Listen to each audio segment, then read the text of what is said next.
नमस्कार, मैं प्रिया। आज हम सप्री चले जानते हैं बिहार की 25 बड़ी खबरों को।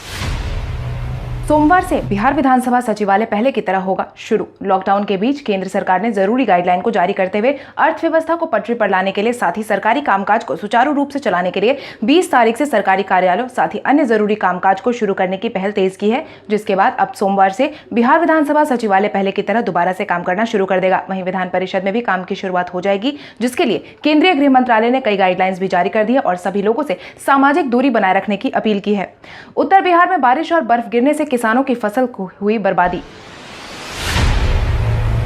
उत्तर बिहार में बारिश और बर्फ गिरने से किसानों की फसल की हुई बर्बादी। उत्तर बिहार में बीते दिन अचानक मौसम में बदलाव देखने को मिला, जहां आंधी बारिश के साथ साथ कई जगह पर बर्फबारी भी हुई, जिसके बाद पिछले 3 दिनों में दूसरी बार बारिश से किसानों की फसल की बर्बादी हुई है। आपकी जानकारी के लिए आपको बता दें, बीते दिन मुजफ्फरपुर, सीतामढ़ी, चंपारण, मधुबनी, दरभंगा में तेज हवा के साथ बारिश और बर्फबारी हुई है। वहीं इसी समय में रबी फसलों की हार्वेस्टिंग का समय है। ऐसे में बेमौसम हुई बरसात में किसानों का काफी ज्यादा घाटा हुआ है।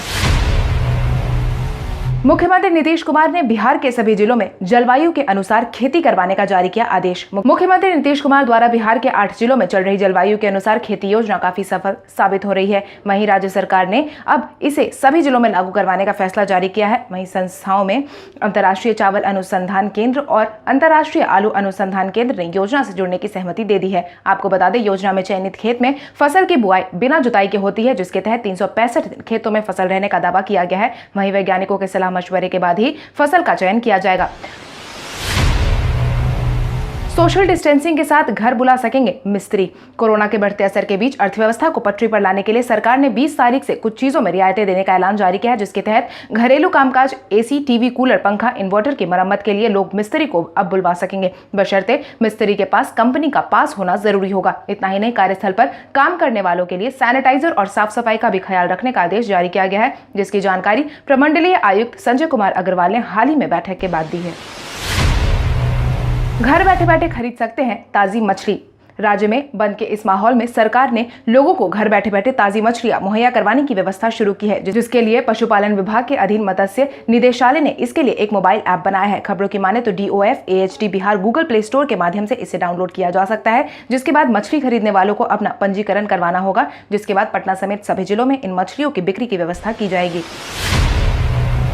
वैशाली के कोरोना प्रभावित युवक के संपर्क में आने वाले 78 की रिपोर्ट आई सामने। वैशाली के कोरोना प्रभावित युवक के संपर्क में आने वाले 78 लोगों की रिपोर्ट सामने आ गई है, जिसके तहत इन सभी लोगों की रिपोर्ट सामान्य आई है, यानी कि इनमें कोरोना नहीं है। हालांकि बीते दिन कोरोना प्रभावित व्यक्ति ने दुनिया को अलविदा कह दिया था, क्योंकि काफी लंबे समय से उसके कई सारे इलाज चल रहे थे। हालांकि इन लोगों की रिपोर्ट में कोरोना नहीं पाए जाने के बाद प्रशासन ने राहत की सांस ली है। हालांकि उस युवक के परिवारजनों को फिलहाल आइसोलेशन में रखा गया है।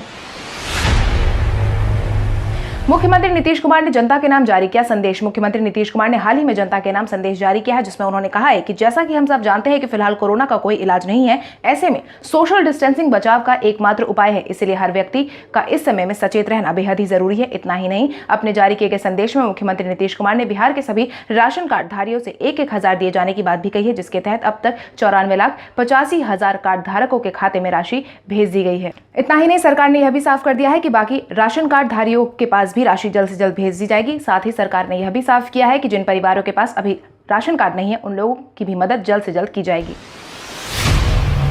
बेगूसराय के लोगों को गिरिराज सिंह ने हर संभव मदद का दिया आश्वासन। बेगूसराय सांसद गिरिराज सिंह वर्तमान समय में दिल्ली में फंसे हुए हैं। वहीं दिल्ली में बैठे बैठे उन्होंने बेगूसराय के लोगों के लिए अधिसूचना जारी करते हुए यह साफ कहा है कि दिल्ली में रहकर भी बेगूसराय वासियों को किसी भी चीज की कोई कमी नहीं होगी। बीते दिन पत्रकार से बातचीत के दौरान गिरिराज सिंह ने उक्त जानकारी दी है। साथ ही उन्होंने यह भी कहा है कि सरकार जनता के प्रति प्रतिबद्धता के साथ पूरे देश में कहीं भी किसी भी व्यक्ति को खाने की कोई समस्या नहीं होने दे रही है। आपको बता दें, बेगूसराय कोरोना का हॉटस्पॉट बन गया है, जहां से अब तक कई मामले सामने आ चुके हैं।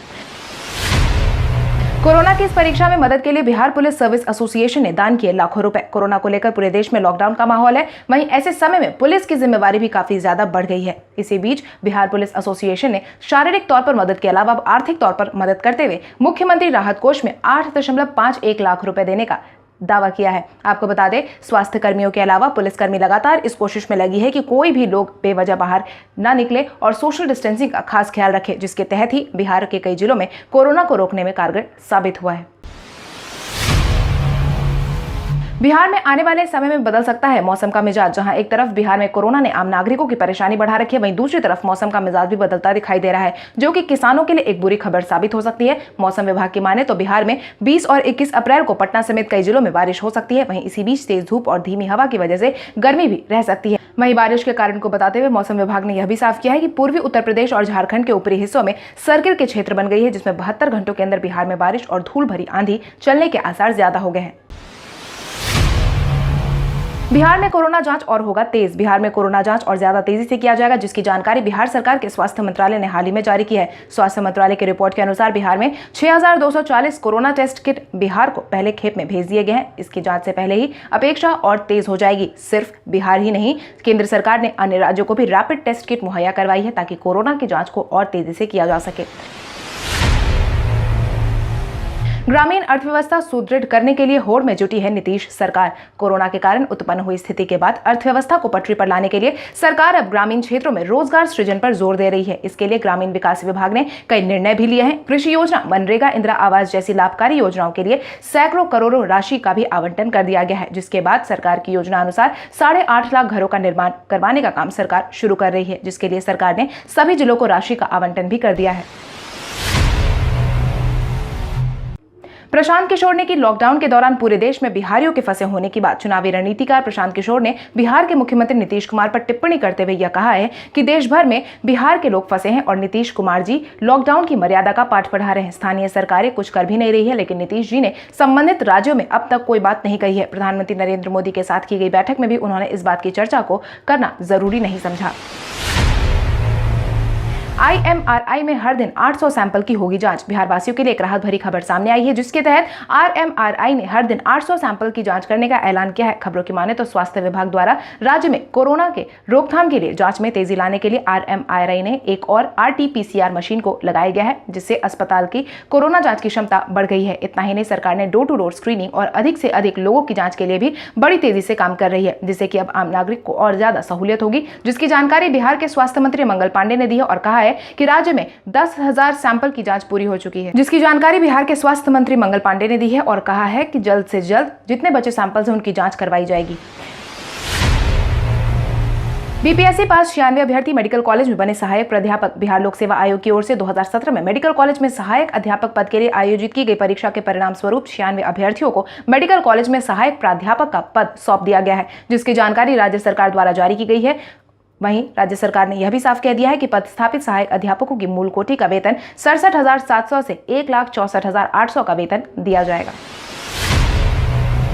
बिहार में कोरोना की परीक्षा को 5 और व्यक्तियों ने किया पास। कोरोना की जारी परीक्षा को बिहार के 5 और लोगों ने पास कर लिया है, जिसके बाद बिहार में कुल मिलाकर 50% मरीज ठीक हो चुके हैं, जो कि सभी लोगों के लिए एक राहत भरी खबर है। वहीं बीते दिन एक और व्यक्ति ने दुनिया को अलविदा कहने के बाद दुनिया को अलविदा कहने वालों का आंकड़ा 2 पहुंच गया है। हालांकि बिहार स्वास्थ्य विभाग द्वारा जारी किए गए आंकड़े के मुताबिक स्वस्थ होने वाले मरीजों की संख्या 42 पर पहुंच गई है, जिसने स्वास्थ्य विभाग को काफी ज्यादा राहत दी है। जमीन की रजिस्ट्री जल्द होगी शुरू। सभी बिहार वासियों के लिए एक राहत भरी खबर सामने आई है। 20 अप्रैल के बाद सभी सरकारी दफ्तरों के खुलने के साथ ही रजिस्ट्री शुरू कराने का आदेश भी जारी किया गया है, जिसके लिए सहायक निबंधक महानिरीक्षक ने सभी डीएम और जिला अवर निबंधक को पत्र लिखकर जारी कर दिया है। जारी किए गए पत्र में साफ तौर पर कहा गया है कि निबंधक पदाधिकारी नियमित तौर पर कार्यालय आएंगे, जिसके बाद जमीन की रजिस्ट्री का काम करवाना भी अब आसान हो जाएगा। आपको बता दें, कोरोना के बढ़ते असर के कारण अर्थव्यवस्था पटरी से उतर चुकी है, जिसको अब सुधारने के लिए सरकार ने सरकारी तौर पर कामकाज शुरू करने की अपील की है।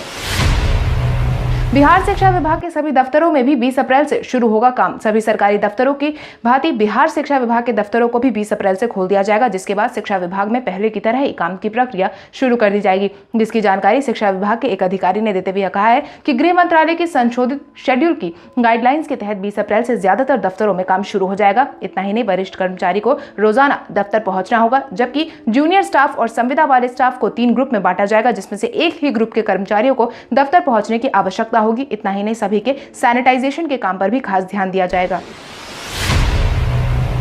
गाड़ियों का नंबर नोट होने के बाद ही पटना में मिलेगी एंट्री। पटना में दूसरी जगह से आने वाले गाड़ियों की एंट्री को लेकर नियमों में बदलाव किया गया है, जिसके तहत जिले के सभी बॉर्डर इलाके में बने चेक पोस्ट पर पुलिस को एक रजिस्टर मुहैया करवाया जाएगा, जिसमें बाहर से आने वाली गाड़ियों के नंबर प्लेट को देखकर नंबर नोट किया जाएगा। इतना ही नहीं, गाड़ियों पर सवार लोगों के नाम, पते व मोबाइल नंबर भी रजिस्टर पर पुलिस लिखेगी। उचित कारण होने पर ही गाड़ी को जिले में एंट्री मिलेगी या बाहर जाने दिया जाएगा, वरना उस गाड़ी को वहीं से वापस लौटा दिया जाएगा। तेजस्वी और प्रशांत किशोर द्वारा दिए गए बयानों पर भाजपा ने तोड़ी अपनी चुप्पी। तेजस्वी यादव और प्रशांत किशोर द्वारा बार बार राज्य सरकार और केंद्र सरकार के कदमों पर उठाए गए सवालों पर भाजपा ने अपनी चुप्पी तोड़ दी है, जिसके तहत भाजपा नेता निखिल आनंद ने कहा है कि तेजस्वी यादव और प्रशांत किशोर दिल्ली में बैठकर नीतीश कुमार के खिलाफ सुर्खियां बटोरने का कॉम्पिटिशन कर रहे हैं। ऐसा लग रहा है कि दोनों मिले हुए हैं और अलग अलग होने का नाटक कर रहे हैं। पता नहीं इन दोनों नेताओं के बीच में कितने का डील हुआ है। पटना की महिला मिली कोरोना पॉजिटिव। बीते दिन पटना में एक 32 वर्षीय महिला कोरोना पॉजिटिव पाई गई है। खबरों की माने तो इस महिला की जांच एम्स में करवाई गई थी, जहां से पता चला कि इनके सैंपल्स पॉजिटिव है, जिसके बाद बिहार में कोरोना प्रभावित व्यक्तियों की संख्या बढ़कर 86 पर पहुंच गई है। 20 अप्रैल से नेशनल हाईवे पर टोल टैक्स लिया जाना होगा शुरू। देश भर में फैले कोरोना के बीच बंद की अवधि को बढ़ाकर 30 मई कर दिया गया है। अर्थव्यवस्था को पटरी पर लाने के लिए सरकार कुछ चीजों की शुरुआत करने जा रही है, जिसके तहत 20 अप्रैल से सरकारी कामकाज के साथ साथ नेशनल हाईवे पर टोल टैक्स लेना भी शुरू कर दिया जाएगा। हालांकि बंद में भारतीय राष्ट्रीय राजमार्ग प्राधिकरण ने टोल टैक्स लेने से मना कर दिया था, मगर अब आदेश जारी करते हुए टोल टैक्स को दोबारा से लिए जाने की बात कही गई है। लॉकडाउन के दूसरे चरण में अक्षरा सिंह ने दिया वीडियो संदेश। लॉकडाउन के दूसरे चरण में बीते दिन अक्षरा सिंह ने अपना वीडियो संदेश जारी किया है, जिसमें अक्षरा सिंह ने कहा है कि हमें लॉकडाउन के नियमों का सख्ती से पालन करना चाहिए। इसके साथ ही उन्होंने सभी लोगों से घर में ही स्वस्थ रहने की अपील की है। इसके साथ ही अक्षरा सिंह ने सरकार द्वारा जारी किए गए दिशा निर्देश का पालन करने को भी कहा है। इंग्लैंड के पूर्व बल्लेबाज केविन पीटरसन ने महेंद्र सिंह धोनी को बताया सर्वश्रेष्ठ कप्तान। जहां एक तरफ भारत में महेंद्र सिंह धोनी को लेकर आए दिन आलोचनाएं होती रहती है, वहीं दूसरी तरफ इंग्लैंड के पूर्व बल्लेबाज केविन पीटरसन ने महेंद्र सिंह धोनी को सर्वश्रेष्ठ कप्तान बताया है, जिसके तहत उन्होंने कहा है कि 2 बार के विश्व कप विजेता महेंद्र सिंह धोनी अब तक के सर्वश्रेष्ठ कप्तान है। धोनी इतने बेहतरीन कप्तान है कि उनकी महानता पर सवाल उठाना असंभव है। अपेक्षाओं के इतने भारी बोझ के बीच उनकी उपलब्धियों को देखते हुए उन पर सवाल उठाना गलत होगा, क्योंकि बतौर टीम उनसे इतनी अपेक्षा रही है और उनके बीच जिस तरह से उन्होंने भारतीय टीम और चेन्नई सुपर किंग्स की कप्तानी की है, वह किसी तारीफ से कम नहीं है। फेसबुक का एक खास फीचर जल्द होगा लॉन्च। सभी फेसबुक यूजर्स के लिए अहम सूचना, फेसबुक जल्द ही अपने आप में गेट्स द फैक्ट नाम का एक नया फीचर लेकर आ रहा है, जिसमें यूजर्स को कोविड-19 से जुड़ी गलत जानकारी को लाइक करने और उसे मिस इन्फॉर्मेशनल होने की जानकारी तुरंत मिल जाएगी। जिसके तहत फेसबुक में कहा गया है कि अब हम करीब 12 देशों से 60 से ज्यादा फैक्ट चेक कंपनियों के साथ मिलकर 50 भाषाओं में गलत सूचना पर रोक लगाने की मुहिम को तेज कर रहे हैं। कल हमारे द्वारा पूछे गए सवाल का जवाब आप में से बहुत सारे यूजर्स ने हमें कमेंट करके दिया था, उसके लिए आपका बहुत बहुत धन्यवाद। आप में से जिन यूजर्स का कमेंट हमें अच्छा लगा है उनके नाम है राकेश वर्मा, काजल कुमारी, नंदन कुमार, हरेंद्र तिवारी, अभय झा, बिरजू सहनी, श्रवण कुमार, नंद किशोर कुमार, मुकेश पटेल, बाबुल खान, किशोर यादव, जितेंद्र कुमार शर्मा, महेश कुमार, कृष्णा कुमार, आजाद कुमार। इसके अलावा हमारी टीम को और भी लोगों के जवाब अच्छे लगे, मगर समय के अभाव के कारण हम उनका नाम नहीं ले पाए। मगर आप हमारे सवालों का जवाब देते रहे, हम कल आपका नाम लेने की पूरी कोशिश करेंगे। तो चलिए बढ़ते हैं आज के सवाल की ओर। आज का सवाल कुछ इस प्रकार है, इंग्लैंड के पूर्व खिलाड़ी केविन पीटरसन द्वारा महेंद्र सिंह धोनी को सर्वश्रेष्ठ कप्तान की उपाधि देने से आप कितने सहमत हैं? अपने जवाब हमें कमेंट करके जरूर बताएं। इसके साथ ही आज के लिए बस इतना ही। अगर आप ये वीडियो हमारा यूट्यूब पर देख रहे हैं तो हमारे चैनल को सब्सक्राइब करें और बेल आइकन दबाना ना भूलें। और अगर आप ये वीडियो हमारा फेसबुक पर देख रहे हैं तो इस वीडियो को लाइक करें और ज्यादा से ज्यादा शेयर करें। धन्यवाद।